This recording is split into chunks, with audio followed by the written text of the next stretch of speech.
Captain Jake Morrison stood on the bridge of the New Horizon, staring at the massive ships that had appeared on their screens just minutes ago. The alien fleet stretched across space like a wall of metal and lights. Each ship was at least 3 times bigger than his vessel, and there were dozens of them. "So, we're getting a transmission," said Lisa Parker from her position at the communications console. Her voice was steady, but Jake could hear the nervousness underneath. This was humanity's first contact with alien life, and nobody knew what to expect. "Put it through," Jake ordered, straightening his uniform. Behind him, Science Officer Kevin Huang was already scanning the alien ships with every sensor they had. The main screen flickered, and suddenly they were looking at something that made Jake blink hard. The alien that appeared on screen was about 3 feet tall, covered in purple fur, and wearing what looked like golden armor that was far too big for its small body. Large round eyes stared at them with what was probably meant to be a fierce expression. "Attention, puny flesh creatures of the pathetic human race," the alien began, its voice squeaky but trying to sound deep and threatening. "I am the mighty ZYX Thaler, the terrible, supreme commander of the Galactic Dominion's first Terra fleet." Kevin made a small choking sound from his station. Jake shot him a warning look. "You will listen to my words of doom and despair." ZYX Thaler continued, raising one tiny furred hand dramatically.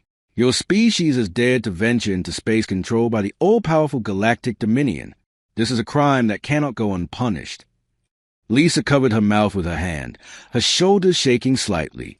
The alien's translator was working, but something about the way it spoke made everything sound like lines from a bad movie. "We are the masters of 1,000 worlds," ZYX Thaler declared, his voice getting high as he got more excited. "We have crushed armies beneath our mighty boots. We have made entire planets weep with terror at the sound of our names." "Captain," Kevin whispered, trying to keep his voice steady, "their ships, the readings are very strange." "Not now, Kevin," Jake whispered back, still watching the screen. "You have exactly 1 solar rotation to surrender completely to our magnificent greatness," the alien commander continued. "Send your most cowering leaders to our home world, where they will kneel before our supreme emperor and beg for mercy that will not be given." Jake opened his mouth to respond diplomatically, but ZYX Thaler wasn't finished. "If you refuse, we will unleash weapons of such terrible power that your son will cry. Your planets will run away in fear. Your children will forget how to laugh because of the darkness we will bring." That was too much for Lisa. She let out a small snort of laughter, then quickly covered her mouth with both hands, her eyes wide with horror at what she had just done. ZYX Thaler paused, his large eyes getting even bigger. "Ah, I see our terrible presence has already begun to affect your minds. You show the first signs of terror madness." No, Jake said quickly, stepping forward. "Commander ZYX Thaler, we mean no disrespect. We would be honored to discuss terms with your magnificent empire." "Of course you would," ZYX Thaler said, puffing out his small chest. "Our power is so great that it makes all species want to talk instead of fight. You are wise to fear us properly." Kevin was now shaking with suppressed laughter, pretending to study his instruments very carefully. Jake could see other crew members around the bridge struggling to keep straight faces. "Your terror response pleases me," ZYX Thaler continued. "Some of your kind are already showing the shaking that comes from seeing true power. This is good. This means you understand what you face." "We understand perfectly," Jake managed to say, though his voice was a bit strained. "Excellent. You will send representatives to the world of Dominax Prime within 7 rotations. They will come to witness the ceremony of absolute submission. There, they will see wonders and terrors beyond their tiny mind's ability to comprehend." The transmission cut off, leaving the bridge in complete silence for about 3 seconds. Then Lisa burst into laughter, followed immediately by Kevin and half the bridge crew. "Did you see his little armor?" Lisa gasped between laughs. It was like a child playing dress-up. "The way he talked," Kevin added, wiping tears from his eyes, "like he learned English from watching old action movies." Jake held up his hand for quiet, though he was fighting his own smile. "People, this is still first contact with an alien species. We need to take this seriously." "But, sir," Lisa said, getting control of herself, "did you see their ships? Kevin, What did your scan show? Kevin looked at his readings and started laughing again. Captain, I think you need to see this. Their terror fleet appears to be held together with some kind of metallic tape, and their weapons, well, they look more like fireworks than actual weapons.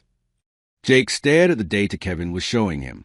This was going to be a very interesting first contact indeed. 3 hours after the first contact, Captain Jake Morrison sat in his ready room reading reports that made the situation even more confusing. Kevin Huang had spent the entire time scanning the alien fleet, and what he found was almost unbelievable. Captain, you need to see this, Kevin said as he entered the room with a tablet full of data. I've been studying their ships very carefully.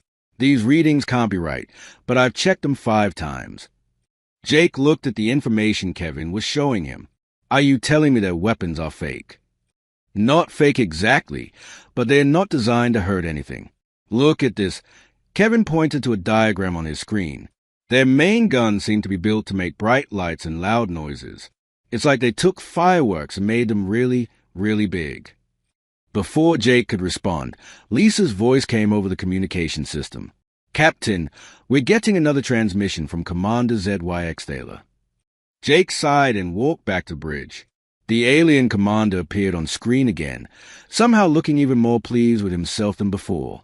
Greetings again, frightened humans. ZY Sci announced. I see that 3-time period had passed, and you have not tried to run away. This shows that our terrifying presence has frozen you with fear, exactly as expected. Jake noticed that several more aliens had joined ZY Sci on the screen. They all looked similar to their commander, small and furry, wearing armor that seemed too big for them. One of them was holding what appeared to be a clipboard. Allow me to introduce my Terra Council. ZY Sci continued. This is Subcommander Velnok the Frightening and Battle Leader Kixmar the Dreadful. The 2 other aliens stepped forward and tried to look menacing. Velnok was so small that his helmet kept sliding down over his eyes, while Kixmar's armor made squeaking noises every time he moved. We have been discussing your species, ZY Sci said. Your terror-shaking and fear sounds from before have shown us that humans are properly afraid of true power. This is good. Lisa made a small noise that might have been a laugh, but she quickly turned it into a cough. However, ZY Sci continued, we must test your fear levels more completely. Therefore, we will now demonstrate one of our lesser weapons of doom.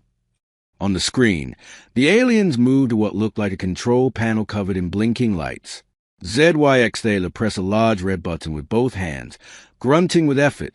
Outside the new horizon, one of the alien ships began to glow with bright purple light. Then it started making a sound that could only be described as the loudest doorbell in the universe. The light show continued for about 30 seconds, with different colors flashing in patterns that hurt to look at. Behold! ZY Sci shouted over the noise. The weapon of mild inconvenience.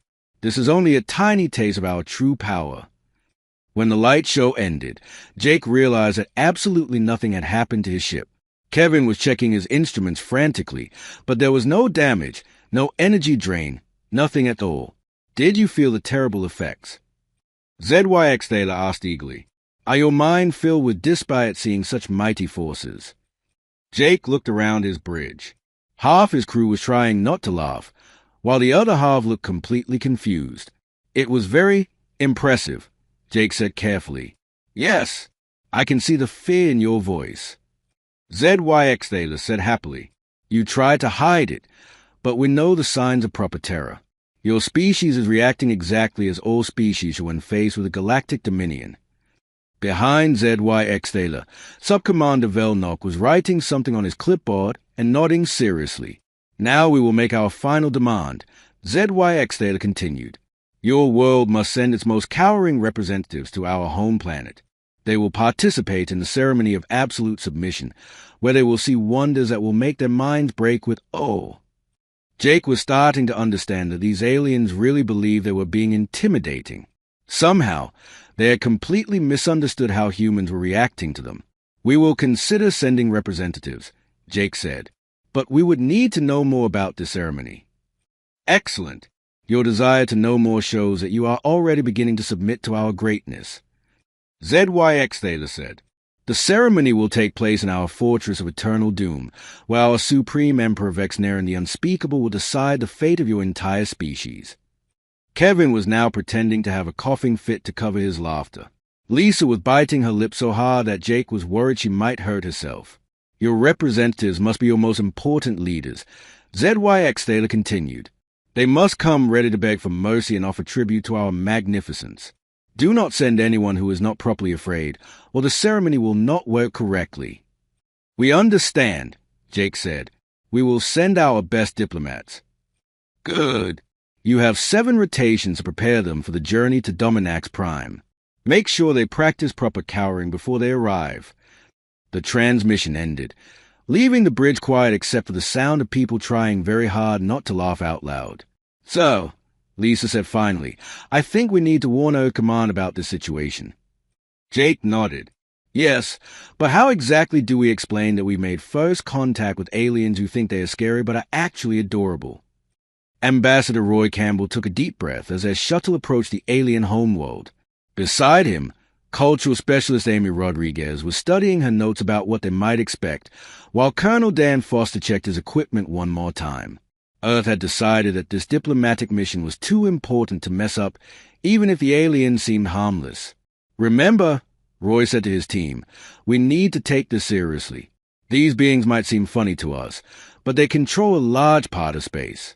We can't afford to offend them. The shuttle landed with a bump on what the aliens called their landing pad of approaching doom.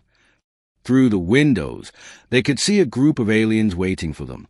Each one was wearing elaborate armor and carrying what looked like ceremonial weapons. As they stepped out of the shuttle, a tall alien approached them. Well, tall for their species, which meant he was about 4 feet high. His armor was bright gold with purple trim, and he wore a cape that dragged on the ground behind him. Welcome, trembling humans, to Dominax Prime, the alien announced in a voice that squeaked despite his obvious attempt to sound deep and scary. I am General Crixval the Bone Crusher, Supreme Guardian of the Fortress of Eternal Doom. Amy bit her lip to keep from smiling. The general's title was very impressive, but it was hard to take seriously when he had to look up at them and his helmet kept sliding sideways on his head. We are honored to be here, Roy replied with a diplomatic bow. Of course you are. All beings are honored to witness our magnificence. General Crixval said proudly, Follow me, and try not to faint from terror as we show you the awesome power of our empire. They were led through what the aliens clearly considered to be an intimidating entrance. The doors were huge and black, with spikes sticking out in all directions. Dramatic music was playing from hidden speakers, the kind of music that sounded like it came from a monster movie. Behold the corridor of infinite dread. General Crixval announced as they walked through a long hallway, then looked around carefully. The corridor was indeed very long, but it seemed to serve no practical purpose except to look scary. The walls were covered with paintings of aliens in dramatic poses, and every few feet there were statues of what were probably meant to be terrifying creatures but looked more like cute monsters from a children's cartoon. This is very impressive, Amy said, and she wasn't completely lying. Someone had put a lot of work into making this place look as frightening as possible. Yes, many species have collapsed with fear just from walking through this corridor, the general said happily. Some of them were so scared that they agreed to join our empire immediately. As they walked deeper into the fortress, Roy began to notice something strange. Every alien guard they passed spoke in dramatic one-liners that sounded like they came from old action movies. None shall pass without proper fear, one guard announced as they walked by. Tremble before the might of the Dominion, called another. Your terror feeds our power, shouted a third. Amy was taking notes frantically. This was the strangest alien culture she had ever encountered, and she was starting to form a theory about what was happening here. Finally, they reached what General Crixval called the throne room of ultimate display. The doors opened to reveal a massive room decorated in black and red, with dramatic lighting that cast scary shadows everywhere. At the far end sat a figure on an enormous throne that looked like it was made from the bones of some giant creature. Behold, General Crixval whispered dramatically, the Supreme Emperor Vexnaren the Unspeakable. The figure on the throne stood up slowly, and Roy saw that he was the tallest alien they had met so far, which meant he was almost 5 feet high. He wore a black cape that was so long it pulled around the base of his throne, and a crown that seemed to be made of metal spikes and glowing gems. "So," Emperor Vexnaren said in a voice that was trying very hard to sound threatening, "these are the humans who dare to enter our domain without proper cowering." "Your terribleness," General Crixval said, bowing so low that his helmet fell off. "They have shown appropriate fear responses during their journey here." Emperor Vexnaren stepped down from his throne and walked toward them. As he got closer, Roy could see that the Emperor's armor was covered with buttons and switches that blinked with different color lights. "Humans," the Emperor said, pointing at them dramatically, "you will now witness the true power of the Galactic Dominion. Prepare your minds for terror beyond imagination." He pressed a large red button on his chest armor. Immediately, the room filled with flashing lights, loud sound effects, and artificial fog that smelled like vanilla. Mechanical arms came down from the ceiling, waving around harmlessly while making whooshing noises. "This is our ultimate weapon of fear." Emperor Vexnaren shouted over the noise. "Does it not fill your hearts with despair?" Dan was struggling so hard not to laugh that his face was turning red. Amy was writing in her notebook so fast that her pen was smoking. Roy maintained his diplomatic expression, but inside he was starting to understand what they were really dealing with. When the light show finally ended, Emperor Vexnaren looked at them expectantly. "Well, are you not amazed by our terrible power?" "It's certainly very impressive, Your Majesty," Roy said carefully. "We've never seen anything quite like it." "Excellent. I can see the fear in your eyes," the Emperor said happily. "Tomorrow we will begin the ceremony of absolute submission, where you will witness even greater wonders." As they were led to their guest quarters, Amy whispered to Roy, "I think I know what's happening here. These aliens learned about intimidation from our old TV shows." The next morning, Ambassador Roy Campbell woke up in what the aliens called the guest chambers of creeping dread. The room was decorated with dark colors and scary pictures, but the bed was surprisingly comfortable, and someone had left a basket of fruit that looked like purple apples. Amy Rodriguez was already awake, sitting at a desk and writing notes. "Roy, you need to hear my theory," she said as soon as she saw him. "I've been thinking about this all night." Before Roy could answer, Colonel Dan Foster knocked on their door. "We need to talk," he said as he entered. "I spent some time with their guards yesterday, and what I learned is very interesting." "Tell me," Roy said, pouring himself some water from a pitcher that was shaped like a scary monster but held perfectly normal water. "Their entire military is trained in something they call combat posturing," Dan explained. "They spend months learning how to stand in threatening positions and shout dramatic battle cries. But they don't actually know how to fight." Amy nodded excitedly. "That supports my theory. I think these aliens learned everything they know about being scary from our old television shows. Somehow, our entertainment broadcasts reached their planet, and they thought they were watching documentaries about how to be properly intimidating." Roy sat down heavily. "You're saying they learned how to be villains from watching our movies?" "Exactly," Amy said. "Think about it. Everything they do sounds like dialogue from bad action films. Their weapons are designed to look scary but not actually hurt anyone. Their whole culture is based on intimidation techniques that only work in movies." A soft chime sounded, and General Crixval's voice came through a speaker shaped like a skull. "Honored guests, it is time for the morning ceremony of building terror. Please prepare your minds for increasing levels of fear." They were escorted to a large courtyard where hundreds of alien soldiers were gathered. Emperor Vexnaren stood on a platform wearing an even more elaborate costume than the day before. "Behold," the Emperor announced, "today you will witness the training of our mighty army. Watch as they demonstrate the combat techniques that have conquered the galaxy." What followed was the strangest military demonstration Roy had ever seen. The alien soldiers went through elaborate routines that involved a lot of dramatic posing, shouting, and weapon waving, but no actual combat training. They would run at straw targets while yelling things like "feel the bite of doom" and "your defeat is inevitable," but their weapons were clearly designed for show rather than effectiveness. One soldier's demonstration involved spinning around 3 times while shouting, "Beware the whirlwind of destruction," before gently poking a target with a weapon that looked like a glowing stick. Dan whispered to Roy, "This is not a real army. These are actors who think they are soldiers." The demonstration continued for an hour, with each group of soldiers showing off different battle techniques that all involved more shouting than actual skill. Finally, Emperor Vexnaren called for the grand finale. "Now you will see our most elite warriors perform the ultimate combat display," he announced. A group of aliens in extra fancy armor took the field. They began what appeared to be a carefully choreographed dance, complete with dramatic leaps, spinning movements, and synchronized weapon flourishes. It was actually quite beautiful to watch, but it was clearly more performance art than military training. "Magnificent!" Emperor Vexnaren shouted. "Does this not strike terror into your hearts?" Roy opened his mouth to give a diplomatic answer, but Amy suddenly burst into applause. "That was amazing," she said enthusiastically. "The coordination, the artistry, the sheer spectacle of it."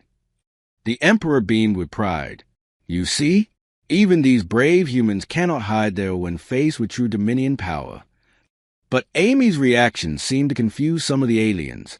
General Crixval approached Roy with a worried expression. "Ambassador," he whispered, "your companion shows the wrong kind of fear response. She seems pleased instead of terrified.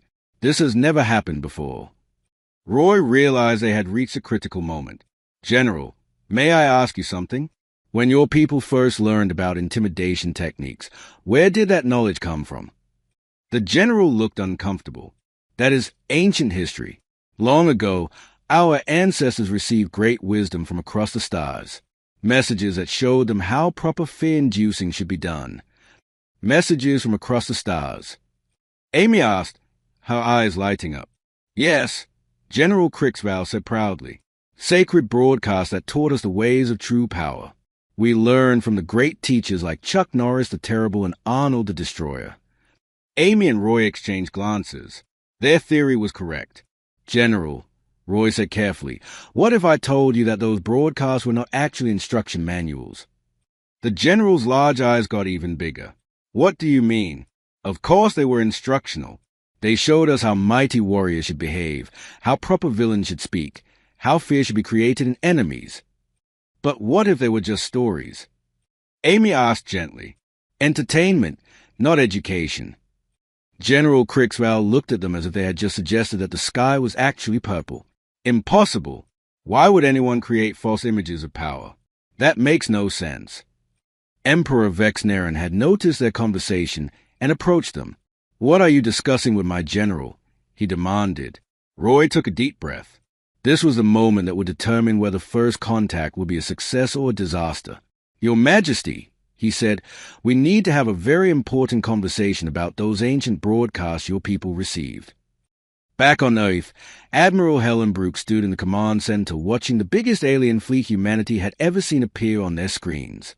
The reports from Ambassador Campbell's team had been confusing, but Earth's leaders decided they couldn't take any chances with an alien invasion. "How many ships are we looking at?" Admiral Brooks asked her aide, Lieutenant Commander Sa Lee. "Over 200 vessels, Admiral," Sa replied, checking her instruments. "They are broadcasting on all frequencies, demanding our surrender." Dr. Peter Chen, the head of Earth's Alien Technology Research Team, was studying the readings from his position at a nearby console. "Admiral, these energy signatures are very strange. The ships are definitely alien, but their weapon systems don't match what we'd expect from a real invasion force." On the main screen, the image of Commander ZYX Thaler appeared, looking even more dramatic than before. He was now wearing a cape that seemed to be made of shimmering metal, and his armor had twice as many blinking lights as the last time they saw him.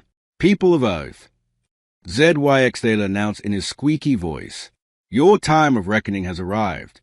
We have come to claim your world for the Galactic Dominion." Admiral Brooks stepped forward. "This is Admiral Brooks of the Earth Defense Force. We're prepared to discuss terms." "Terms?" ZYX Thaler laughed, a sound like a squeaky toy being stepped on. "There are no terms. You will surrender completely or face the terrible consequences of defying our might." Behind ZYX Thaler, dozens of other aliens could be seen running around what appeared to be their command center. They were all shouting dramatic phrases and pressing buttons that made lots of lights flash but didn't seem to do anything else. "Behold our invasion formation Alpha." ZYX Thaler continued. We will now demonstrate why resistance is futile. The alien ships began moving into what was clearly a planned formation. They arranged themselves in elaborate patterns that spelled out words in their language, while broadcasting what sounded like the most dramatic music ever composed. Captain Jake Morrison, who had been promoted to lead the defense fleet, watched from his new command ship alongside pilots Tony Martinez and Lieutenant Commander Sarah Lee's sister, Maria Lee. "Jake," Tony said over the communication system, "are you seeing what I'm seeing? These ships are flying in formation, but they're not actually pointing their weapons at us." "I see it," Jake replied. "It's like they are putting on a show instead of preparing for battle." Dr. Chen's voice came through on the emergency frequency. "All ships, be advised. I'm detecting massive energy buildups in the alien fleet, but the energy patterns don't match any known weapon types." Suddenly, the entire alien fleet lit up like a fireworks display. Bright lights of every color imaginable began flashing in synchronized patterns, while the aliens broadcast what could only be described as the loudest, most dramatic sound effects ever created. The light show went on for 10 minutes. Ships spun in circles while shooting colorful beams of light that seemed designed to look impressive rather than cause damage. Some ships even released what appeared to be glitter into space. "Is this supposed to be an attack?" Maria asked over the radio. Captain Morrison was checking his instruments frantically. "I'm not detecting any damage to our ships. In fact, I'm not detecting any weapons fire at all." When the light show finally ended, Commander ZYX Theta reappeared on screen, looking very pleased with himself. "Did you witness the awesome power of the Dominion?" he asked proudly. "That was only a small demonstration.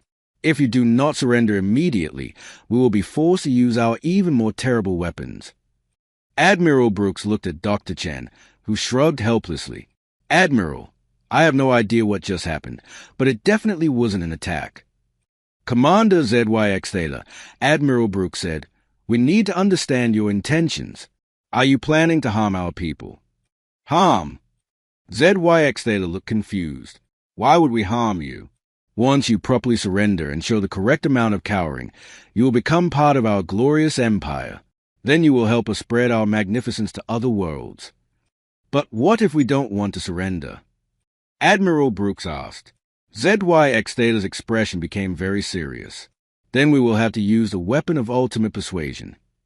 Another light show began, this one even more elaborate than the first. However, halfway through the display, something went wrong.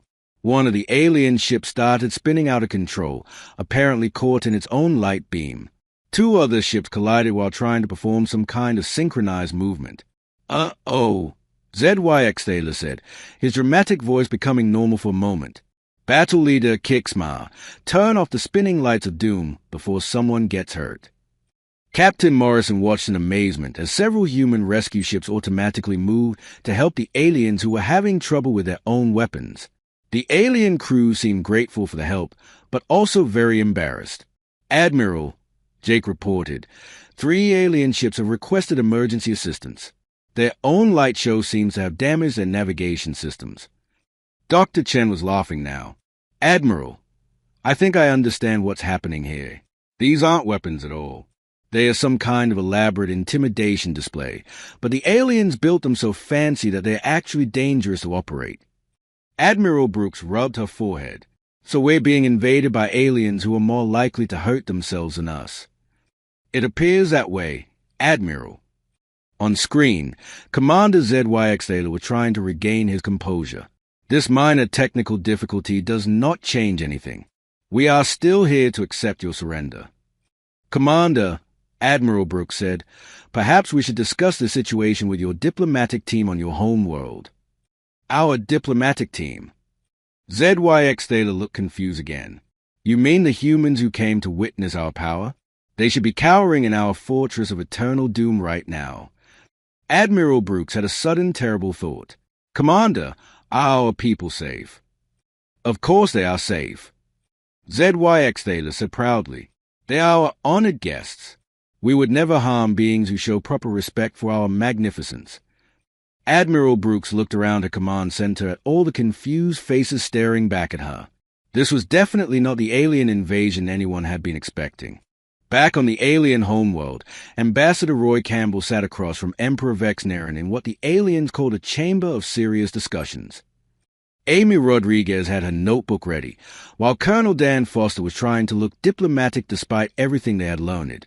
"Your Majesty," Roy began carefully, "we need to talk about those ancient broadcasts your people received from space." Emperor Vexnaren leaned forward on his elaborate throne. "Yes, the sacred transmissions of power. They taught us everything we know about proper intimidation and fear creation." Amy opened her notebook and pulled out some pictures she had printed from her computer. "Your Majesty, these are images from some of our old television shows. Do any of them look familiar?" The Emperor's large eyes grew even bigger as he looked at the pictures. "By the great darkness, these are images of the master teachers. Chuck Norris the Terrible, Arnold the Destroyer, Stallone the Magnificent." "Your Majesty," Roy said gently, "those weren't real warriors. They were actors, people who pretend to be other people for entertainment." The Emperor stared at him as if he had just said the sky was green. Pretend? But they showed such perfect techniques of creating fear. Their speeches were so powerful, their weapons so mighty. Amy leaned forward. "Your Majesty, on our world, we create stories for fun. We make movies and television shows to entertain people, not to teach them how to be scary." General Crixval, who had been listening from the side of the room, made a small choking sound.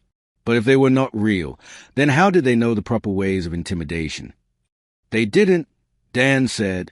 "They were just acting, following scripts written by other people who were also just trying to tell exciting stories." The Emperor stood up suddenly, his cape dragging behind him. "This cannot be true. Our entire civilization is based on the wisdom from those transmissions. Our military training, our diplomatic protocols, our methods of expansion, everything comes from the sacred transmissions." Roy could see that they were reaching a crisis point. "Your Majesty, how did your people conquer other worlds if your methods don't actually work?" Emperor Vexnaren began pacing back and forth, his armor making small beeping sounds with each step. "We would arrive at new worlds and demonstrate our terrible power. The local populations would immediately surrender and beg to join our empire." "But did they actually seem afraid?" Amy asked. "Or did they seem confused?" The Emperor stopped pacing. "Now that you mention it, many of them did ask very strange questions. They wanted to know why we were putting on light shows instead of using real weapons. Some of them seemed to think we were performers rather than conquerors." General Crixval nodded slowly. "And several species asked if they could record our demonstrations because they found them entertaining." "Your Majesty," Roy said, "I think the other alien species in your empire joined you because they were confused, not because they were afraid. They probably thought you were harmless and decided it was easier to agree with you than to try to explain the misunderstanding." The Emperor sat down heavily on his throne. "But we practiced for so many years. We perfected every technique from the sacred transmissions. We built the most impressive weapons, created the most frightening fortresses, developed the most terror-inducing ceremonies." Amy showed him another picture. "Your Majesty, this is from a movie called The Villain's Handbook, How to Look Scary. It was meant to be a comedy. People watched it to laugh." "Laugh?" The Emperor's voice became very small. "People were supposed to laugh at the intimidation techniques." "Yes," Amy said gently. "The whole point was that the villains in the movie were so over the top that they became funny instead of scary." Emperor Vexnaren buried his face in his hands. "We have spent 300 years building an empire based on comedy techniques." Dr. Chen's voice suddenly came through on Roy's communication device. "Ambassador Campbell, are you there? We have some important information from our analysis of the alien technology." Roy activated his communicator. "Go ahead, Dr. Chen." "So, we've been studying the wreckage from the alien ships that had accidents during their light show. Their technology is actually quite advanced, but it's all been modified to create visual effects instead of practical applications. It's like they took genuinely powerful technology and turned it into the most expensive fireworks display in the galaxy." Amy was writing frantically in her notebook. "Dr. Chen, this confirms our theory. These aliens had the technology to be genuinely powerful, but they modified everything to match what they saw in our entertainment broadcasts." Emperor Vexnaren looked up with an expression of growing horror. Are you telling me that we could have been a real galactic power, but instead we became a traveling circus? Not a circus, Your Majesty, Roy said diplomatically. More like performance artists. Very dedicated performance artists. The Emperor stood up again, but this time he didn't look dramatic. He just looked tired. 300 years of my people's history. 300 years of building an empire based on misunderstood comedy shows. General Crixval cleared his throat nervously. Your Majesty, what do we do now? Our entire invasion fleet is currently orbiting the human homeworld, waiting for orders. Roy's communicator crackled again. Ambassador, this is Admiral Brooks. We need to know the status of your negotiations. Commander ZYX Thaler is demanding that we surrender, but half his fleet is asking us for technical assistance with their light show equipment. Emperor Vexnaren looked at Roy with an expression that was part embarrassment and part hope. Ambassador Campbell, is there any way we can resolve this situation without everyone in the galaxy finding out how foolish we are being? Roy smiled. Your Majesty, I think we can work something out. But first, we need to help you figure out what your people actually want to accomplish, now that you know the truth about those broadcasts. 6 months later, Ambassador Roy Campbell stood on the observation deck of the newly renamed Cultural Exchange Station, watching human and alien children play together in the station's Central Park. The sight still made him smile, especially when he saw young aliens trying to teach human children how to do their dramatic poses, while the human kids showed them how to play simple games like tag. Amy Rodriguez approached him carrying a tablet full of reports. Roy, you should see the latest update from the Joint Technology Committee. The aliens have figured out how to convert their light show weapons into the most advanced communication system in the galaxy. That's wonderful, Roy said. What about the military exchange program? Colonel Foster says it's going better than expected, Amy replied. The aliens are excellent at coordination and teamwork. Once they learned actual combat techniques instead of dramatic posing, they became quite skilled, and our people are learning their advanced engineering methods. Through the viewing window, they could see the alien homeworld in the distance. The planet looked very different now. The Fortress of Eternal Doom had been converted into the cultural center of galactic understanding, and the dramatic black spikes had been replaced with colorful banners representing all the species in their alliance. Emperor Vexnaren, who now preferred to be called President Vex, walked up to join them. He was wearing much simpler clothes now, though he still had a small cape because he said it made him feel confident. Ambassador Campbell, President Vex said, I wanted to thank you again for helping us solve our identity crisis without losing face with the other species in our alliance. Roy smiled. Your solution was brilliant, President Vex. Telling everyone that the Dominion was transitioning from a military empire to a cultural alliance was much better than admitting the whole thing was based on a misunderstanding. Amy looked up from her tablet.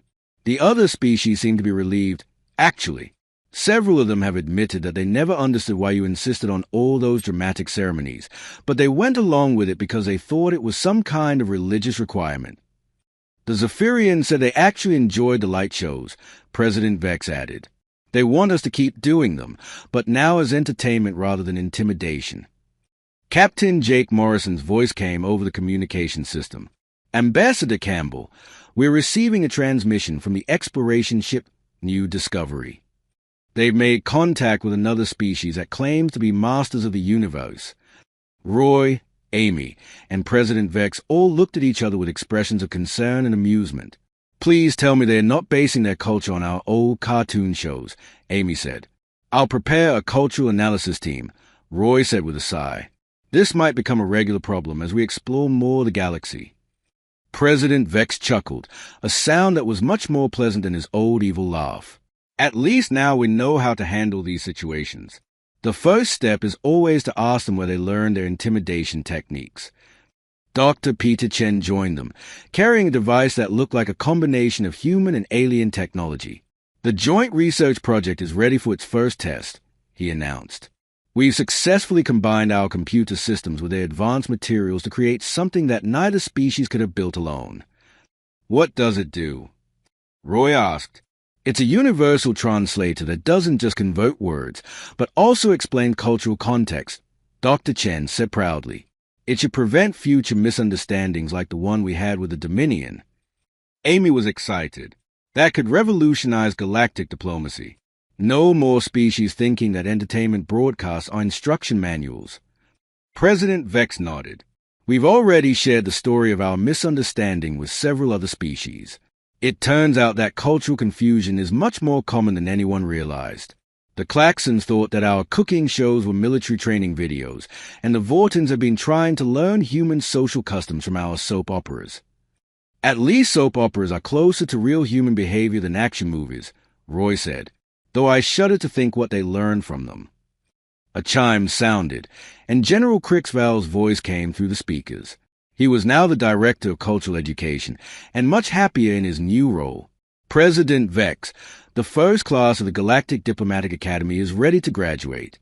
Students from 12 different species have learned to communicate effectively without relying on intimidation or confusion. Excellent, President Vex replied. And how is the Human Entertainment Education program going? Very well, sir. All species now understand the difference between fiction and reality.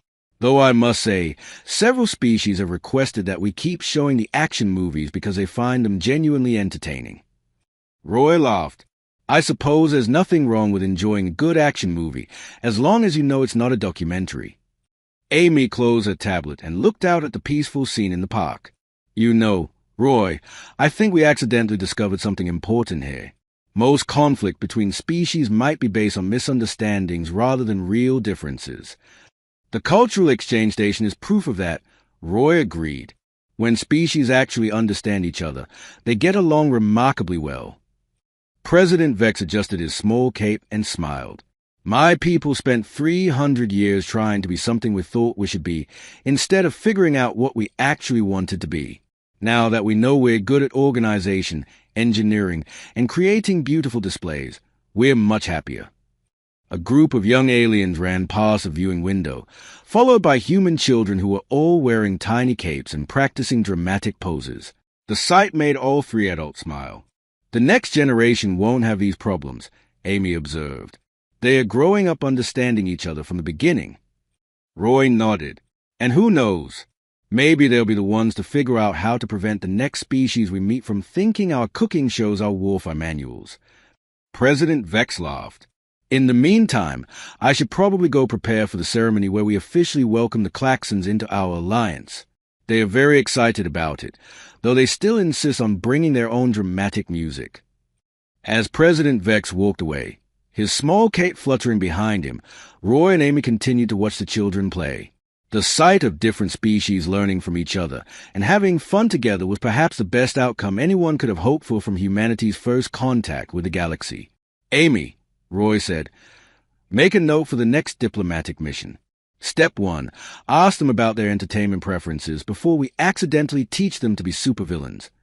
Amy laughed and made the note. Step 2, bring plenty of popcorn. If we're going to watch alien interpretations of human culture, we might as well enjoy the show.